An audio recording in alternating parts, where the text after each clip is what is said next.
employers on 21 January 2022. Authorities identify and arrested the perpetrator within 24 hours of finding Ranara's body, which was buried in Al Salma Desert on the outskirts of Hawaii. Ranara was found with her head smashed and her body burnt in the desert on January 21. Autopsy report revealed Ranara had been 4 months pregnant at the time of her murder.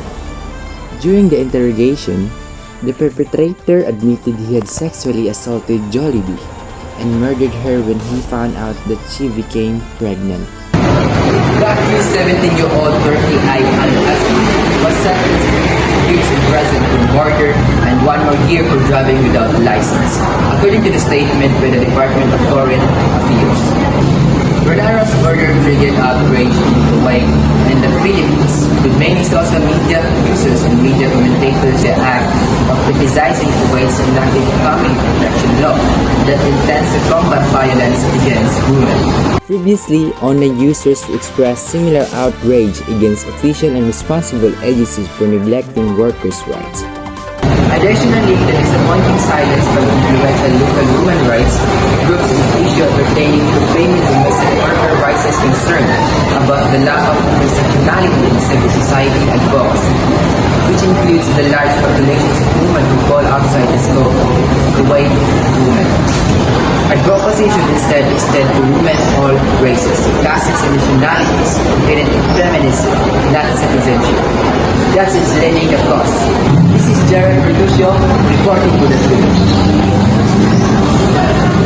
Now we're back. You're still watching to see that Newsflash. OFW Channel Independent was sexually abused by her before death. Here is Shane Sakai Sambo, exclusive.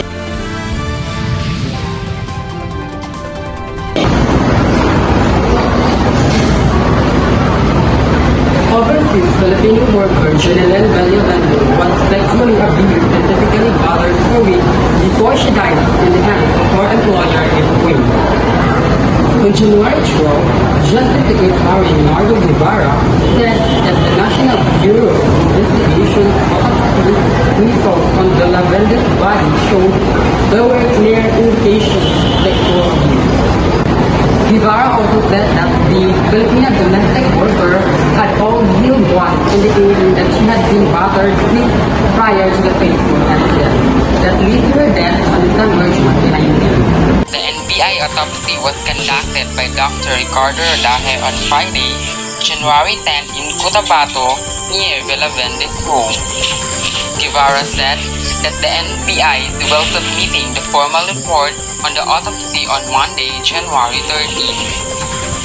Department of Labor and Employment Secretary Sylvester Bello had earlier said the government would impose a total ban for workers in Kuwait if the autopsy results would show Villavendi was gravely beaten to death, according to an inquiry report. Bello also said that Villavendi had informed her equipment agency of maltreatment and underpayment under her employer appearing at September 2019. Her price went on. This is James Samsung expressing this in News Matters. Thank you, JK. We at this station are sending sympathy and condolence for 2 brave kababayan and their family. As a one nation, Filipinos, let's unite for the betterment of the life of our OFWs. Our brave heroes who sacrificed their lives for the betterment and lifting their families in poverty. They put their right foot on grave when they come out